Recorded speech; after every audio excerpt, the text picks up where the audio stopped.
আমরা এখানে দুপুর 12টার দিকে বসি। আমাদের কাছে দইটা শুটকি থাকে, চিংড়ি শুটকি থাকে, ইলিশ শুটকি থাকে, শ্যাপা শুটকি থাকে, ধনিয়া ভর্তা থাকে, ডাল ভর্তা থাকে, সরিষা ভর্তা থাকে ইত্যাদি। আমরা বাপা, চিতল, এরপরে তেলের পিঠা যেটাকে বলে পোয়া পিঠা, এটা এরপরে পার্সেল কিন্তু অর্ডার থাকে বাইরে, এগুলোর মধ্যে আমরা কাজ করি। সবচেয়ে কমন হলো এখন চিতল পিঠা আর কি, মানে এটা খায় সবাই, জাল জাল লাগে, এসেছি যেন অফিস টফিস করে আসা খায়, এই দুটো একটা খাইলো, নাস্তা খাইলো, পানি, এরকম আর কি। আমাদের দোকান হচ্ছে 4টা, বুঝছেন? আমাদের স্টাফ আছে সবাই মিলে 10 জন।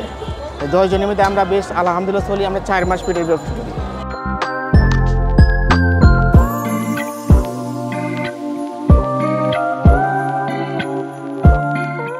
আলহামদুলিল্লাহ ভালোই লাগতেছে, কারণ অনেক দিন পরে তো এই শীতের কালে পিঠাগুলো আসলে অনেকই মজা। কারণ গ্রামের বাড়িতে, শহরের এলাকায় তো তেমন একটা শীতের পিঠা পাওয়া যায় না, বেশিরভাগ গ্রামের বাড়িতেই পাওয়া যায়।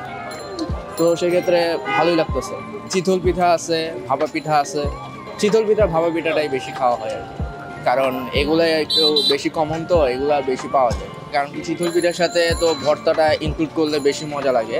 ঠিক আছে, আসলে তো আমরা গ্রামে যে পিঠা খাই, গ্রামের আমেজটা শহরের আমেজের মতো তো মনোমুগ্ধকর থাকে না।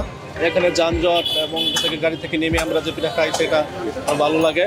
গ্রামের হেমন্তের পরিবেশে তো আসলে গ্রামীণ পরিবেশে যে পরিবেশ যে আমরা পিঠা খাই সেটা তো অন্যরকম হয়, তাহলে ঘরোয়া পরিবেশ।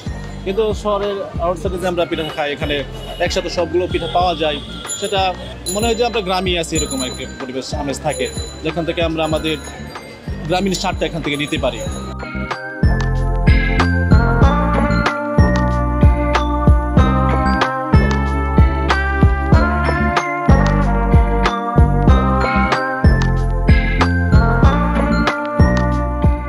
এমন আরো ভিডিও পেতে ভিজিট করুন prothomalo.com/ভিডিওতে। চোখ রাখুন প্রথম আলোর ফেসবুক পেজ, ইউটিউব চ্যানেলে।